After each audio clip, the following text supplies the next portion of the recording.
Greil wrote as a member of the audience, as alive to the people around her as she was to what was on the screen. That, I found, was how I wanted to write, who I wanted to be. I don't care if he is a genius, she heard someone say in 1953. I don't like that man. That went into the first words she got into print, quote, some notes on Chaplin's Limelight, end of quote. For years, until someone took the trouble to dig it out of the archives, the story went that the first review was titled Slimelight. That was what the poet Robert Duncan called the picture when he and Greil walked out of the theater.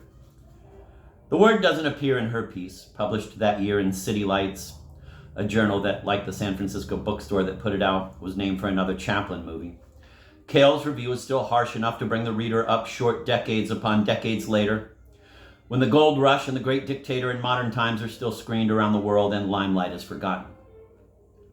At the end of the 1931 silent film City Lights, Chaplin's tramp leaves prison so filthy and destroyed, you don't want to look at him. He walks the streets, picking butts out of the gutter, and then, as James Agee wrote in 1949, the blind girl who has regained her sight thanks to the tramp sees him for the first time. She recognizes who he must be by his shy, confident, shining joy as he comes silently toward her.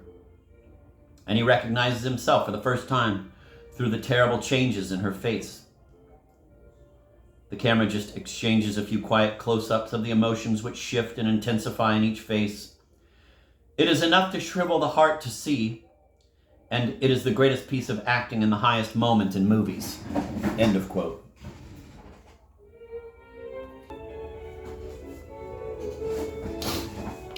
That Chaplin was nowhere in sight in 1953. Greil tracked him to his hiding place in his own movie and his own ego, recreating the context in which the movie was made and in which a certain movie lover paid her money and sat down to wait for the picture to begin, with the sense of time and place, here, not there, now, not then, that over the next years would draw so many readers into real or imaginary conversations with her. She began in the audience, listening to the talk of the people around her, imagining herself talking to them.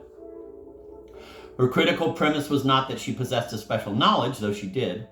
It began with a sense of herself as any movie's ideal watcher, no better or worse than anyone else, as she sat in her seat, but maybe better out of it, because while everyone else got up and went about their lives, Greil stayed in the audience even when she went home. It's always been the way I understand whatever it is I do. The premise wasn't that her ideas about a movie would be deeper than those of other people, but that other people were busy, so she would draw on their reactions as well as her own, and, as she wrote, put people back in the theater, as if she were providing a running commentary as they all watched together. That has been my goal, my writer's utopia. Greil looked at Calvero, the aging comedic saint Chaplin was playing in Limelight, and as the conceit of the character turned into its own bad joke, she came to life as a critic. The cruel wit, the natural reach from one medium to another, the sense of betrayal, the free-swinging, freewheeling yawp of the artistic citizen. It was all there from the start. Quote, Calvero's gala benefit, in which he shows the unbelievers who think him finished that he is still the greatest performer of them all, his death in the wings as the applause fades. This is surely the richest hunk of gratification since Huck and Tom attended their own funeral, end of quote. What nails it? What is it that signals the arrival of a new voice? Impatient, in love with her subject, and as keen to its betrayals as its promises, speaking American. Hunk. Quote unquote hunk.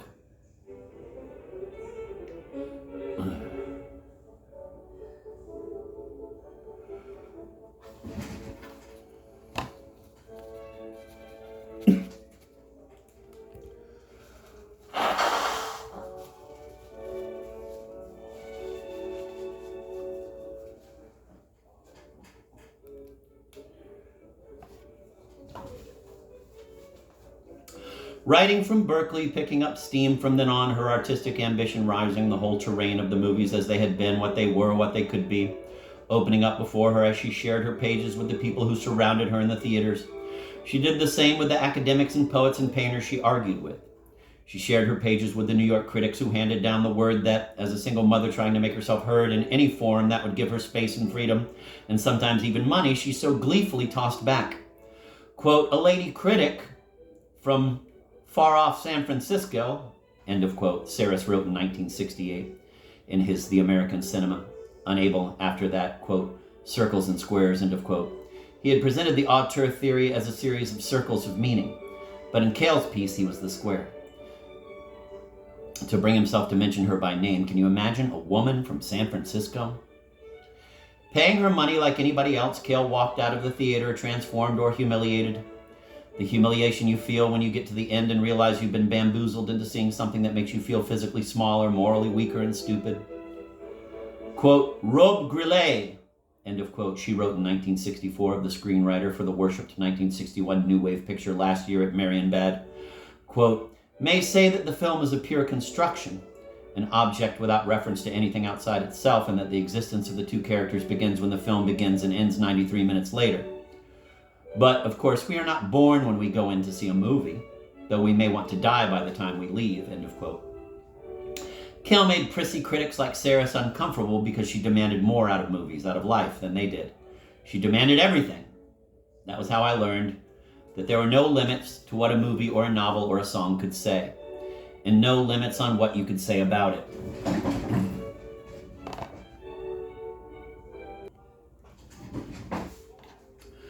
It was easy to find yourself in Cale's essays. It was harder to get out of them, as with West Side Story, quote, sex is the great leveler, taste the great divider. I have premonitions of the beginning of the end when a man who seems charming or at least remotely possible starts talking about movies. When he says, I saw a great picture a couple of years ago, I wonder what you thought of it. I start looking for the nearest exit. His great picture generally turns out to be He Who Must Die or something else that I detested. Frequently a socially conscious problem picture of the Stanley Kramer variety. Boobs on the make always try to impress with their high level of seriousness. Wise guys with their contempt for all seriousness. It's experiences like that that drive women into the arms of truck drivers. And as this is America, the truck drivers all too often come up with the same kind of status-seeking tastes. They want to know what you thought of Black Orpheus or Never on Sunday or something else you'd much rather forget, end of quote. Oh man, that's good. I'm going to read that again for fun. It was easy to find yourself in Cale's essays. It was harder to get out of them, as with West Side Story. Quote, sex is the great leveler, taste the great divider. I have premonitions of the beginning of the end when a man who seems charming or at least remotely possible starts talking about movies. When he says, I saw a great picture a couple of years ago, I wonder what you thought of it, I start looking for the nearest exit. His great picture generally turns out to be He Who Must Die or something else that I detested. Frequently a socially conscious problem picture of the Stanley Kramer variety. Boobs on the make always try to impress with their high level of seriousness. Wise guys with their contempt for all seriousness. It's experiences like that that drive women into the arms of truck drivers. And as this is America, the truck drivers all too often come up with the same kind of status-seeking tastes. They want to know what you thought of Black Orpheus or Never on Sunday or something else you'd much rather forget, end of quote.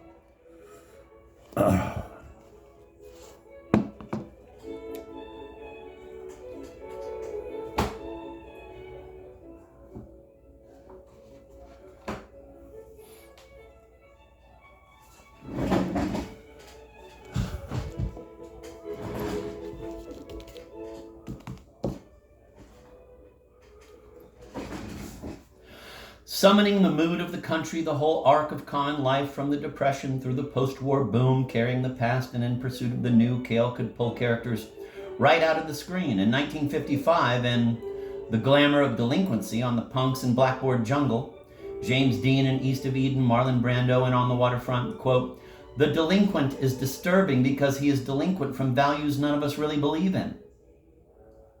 He acts out his indifference to what we are all somewhat indifferent to. Though films take up social discontent only to dissolve it in unconvincing optimism, the discontent has grown out of that optimism.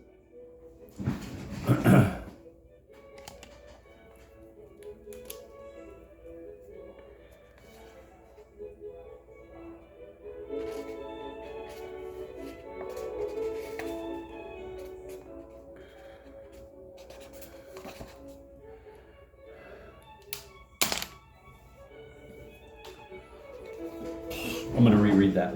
Summoning the mood of the country, the whole arc of common life from the Depression through the post-war boom, carrying the past and in pursuit of the new, Greil could pull characters right off the screen.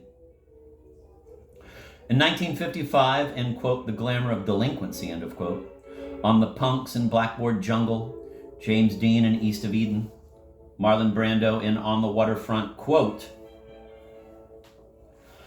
the delinquent is disturbing because he is delinquent from values none of us really believe in. He acts out his indifference to what we are all somewhat indifferent to. Though films take up social discontent only to dissolve it in unconvincing optimism, the discontent has grown out of that optimism.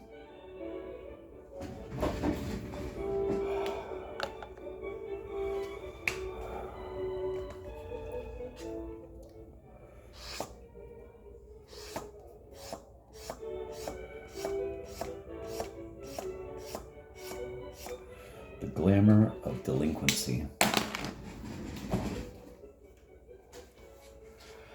You could dismiss this as sociology, not movie criticism, if it didn't change the way you see the movies Greil is writing about, or if you could find a sociologist who spoke so plainly. And the same verve, the same claim that the terrain of criticism was the whole terrain of the society to which it was addressed, was there in her long review of Bonnie and Clyde,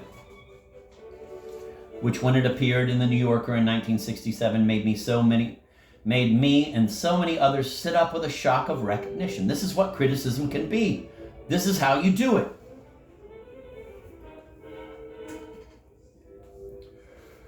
Directed by Arthur Penn, written by David Newman and Robert Benton, starring Warren Beatty and Faye Dunaway as Clyde Barrow and Bonnie Parker. The real-life Depression-era outlaws whose gang of bank robbers and thieves centered on Texas, Oklahoma, Missouri, and Arkansas, but from 1932 to 1934 ranged from Minnesota to Colorado, leaving 9 law officers and 3 more people dead before Barrow at 25 and Parker at 23 were torn to pieces in a police ambush in Louisiana.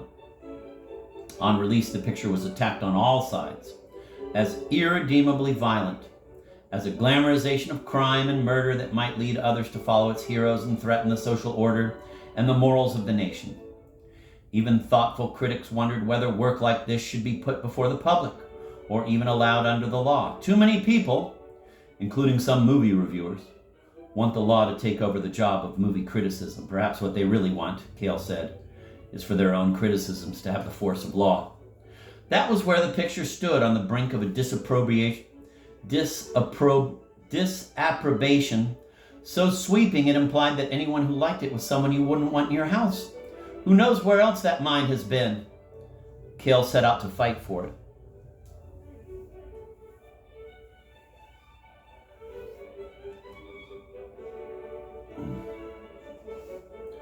Not many critics in that first onrush noticed what Greil did, that audiences were alive to the film as it played.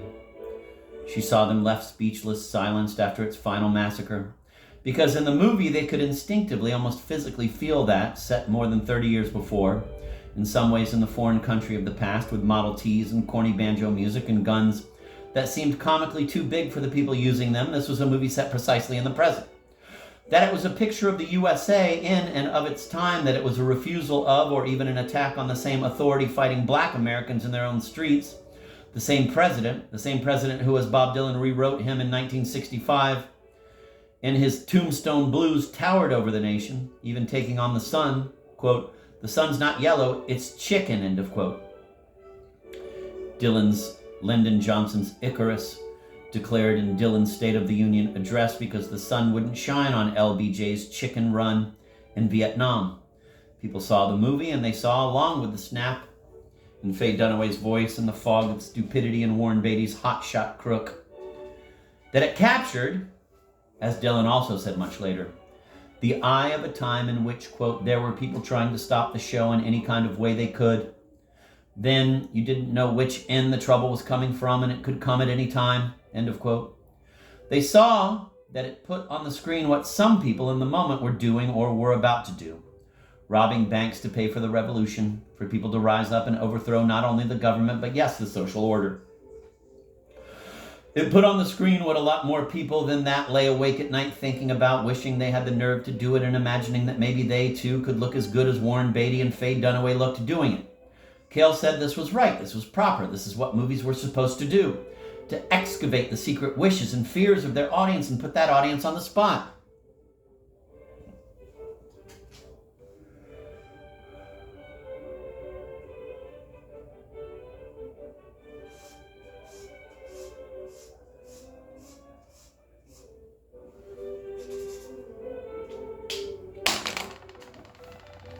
She uncovered the ways that all of the comedy in the film as it opened and seemed to set its terms was a setup until people laughing in the theater, quote, catch the first bullet right in the face, end of quote. Why were people reacting, and what was the job of the critic in a critical moment like this? Not just to tell the truth, but to find the words and the arrangements of words to make the hidden clear, the forbidden plain, the argument not just convincing, but as thinking in public, which is what critics pay themselves to do, thrilling on its own terms and her own terms. As she wrote at the outset of her 7,000-word polemic come essay, come critical argument, come critical entertainment, as she and the rest of the country left the theater and started talking about what they'd just seen, quote,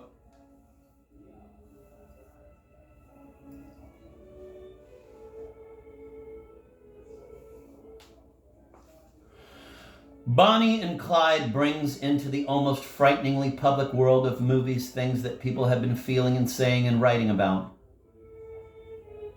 And once something is said or done on the screens of the world, once it has entered mass art, it can never again belong to a minority, never again be the private possession of an educated or, quote, knowing, end of quote, group. But even for that group, there is an excitement in hearing its own private thoughts expressed out loud and in seeing something of its own sensibility become part of our common culture, end of quote. So Cale wrote as a critical citizen, as a critical patriot.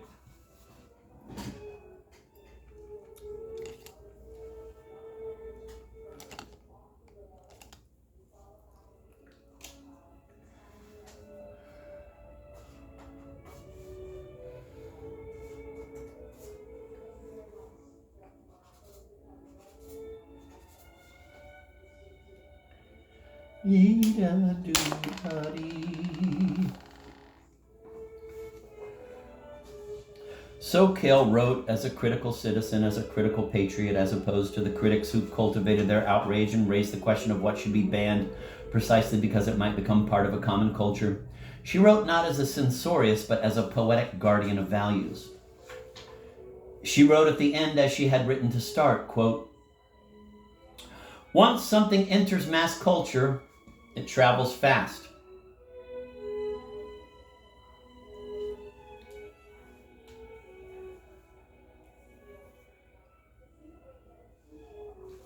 Quote, once something enters mass culture, it travels fast. In the spoofs of the last few years, everything is gross, ridiculous, insane. To make sense would be to risk. To make sense would be to. Quote, once something enters mass culture, it travels fast. In the spoofs of the last few years, everything is gross, ridiculous, insane. To make sense would be to risk being square. A brutal new melodrama is called Point Blank, and it is. So are most of the new movies. This is the context in which Bonnie and Clyde, an entertaining movie that has some feeling in it, upsets people. People who didn't get upset even by Mondo Kane. Maybe it's because Bonnie and Clyde, by making us care about the robber lovers, has put the sting back into death. End of quote.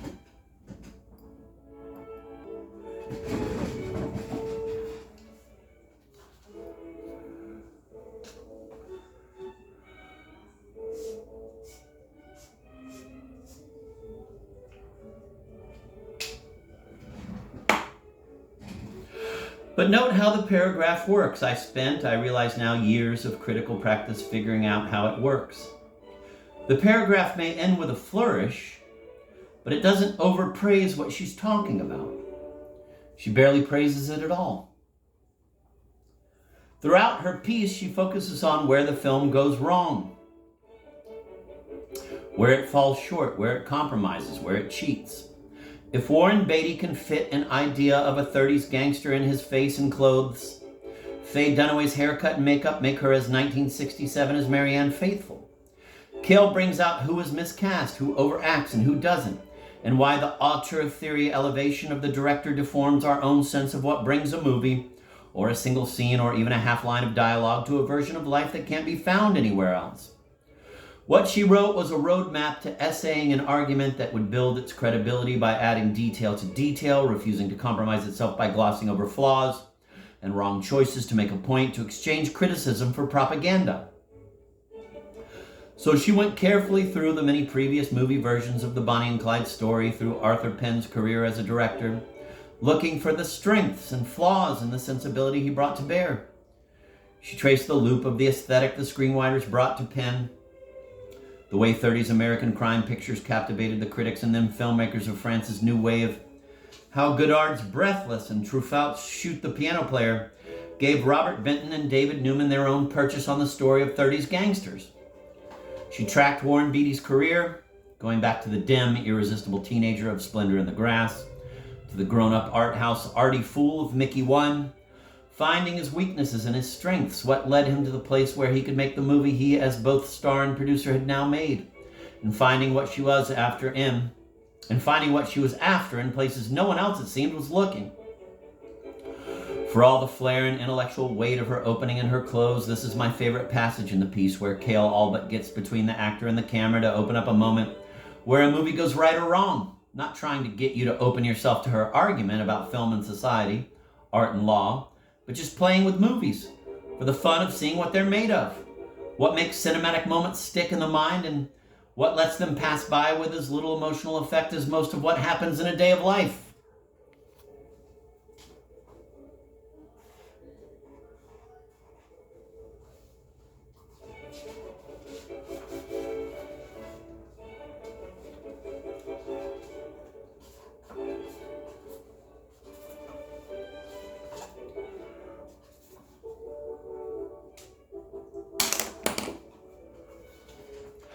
Quote, there is a story told against Beatty in a recent Esquire, how during the shoot of Lilith he, quote, delayed a scene for 3 days demanding the line, I've read Crime and Punishment and the Brothers Karamazov, be changed to, I've read Crime and Punishment and half of the Brothers Karamazov. Considerations of professional conduct aside, what is odd is why his adversaries waited 3 days to give in, because of course he was right. That's what the character he played should say. The other way, the line has no point at all, end of quote. When I finished that piece in the New Yorker, first rejected by the New Republic as too long, though you can read too much between the words, it would kick off her 23 years as a New Yorker film critic, I felt as if I had read someone who was both the map and the territory. How to do it, but also why. If she showed me what criticism was made of and occupied her own terrain, she showed me how I could understand what I might bring to an ongoing critical conversation, and how to open up my own territory and let the cattle kings and the farmers on my way, and let the cattle kings and the farmers on my own Powder River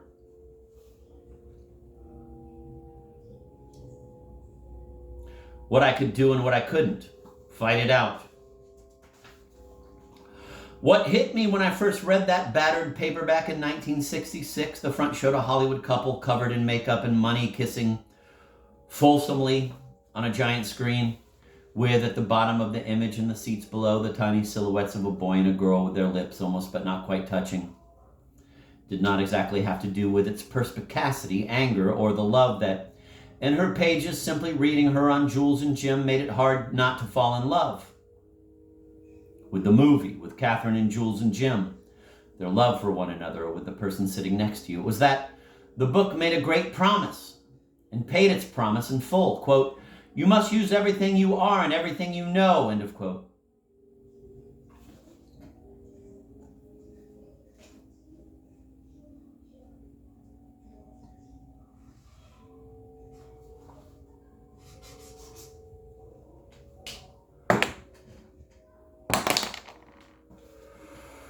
It was that the book made a great promise and paid its promise in full. Quote, "You must use everything you are and everything you know," end of quote. On page after page, Greil moves to match that pledge, to test its limits. I read this book. I put it down. I picked it up again. Nearly 60 years later, I still read it, and with the same repeating sense of wonder. What would it feel like to write like that? To care that much?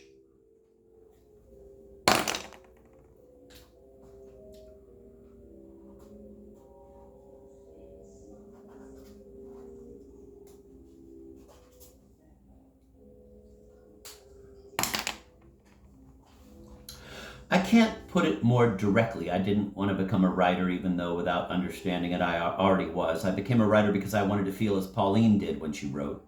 And after all these formal pages, I have to call her by her first name because we were friends. In 1976, I was writing a book column for Rolling Stone, and I'd written about her new book, Reeling, a collection of her New Yorker reviews from 1972 through 1975. The writing was out of control, I said, undercutting itself with gross superlatives, embarrassing neologisms that on the page sounded less like anything anyone ever said than in words cooked up by an advertising agency. "It's zippy," she called me up. She didn't wait on pleasantries. "Did you mean what you said about me in that review?" she said. What was I supposed to say? "No, I just wanted to look good by putting down a critic better known than I am." "Yes," I said. "Well, my daughter agrees with you," she said, "but I don't." Humphrey Bogart has the next line.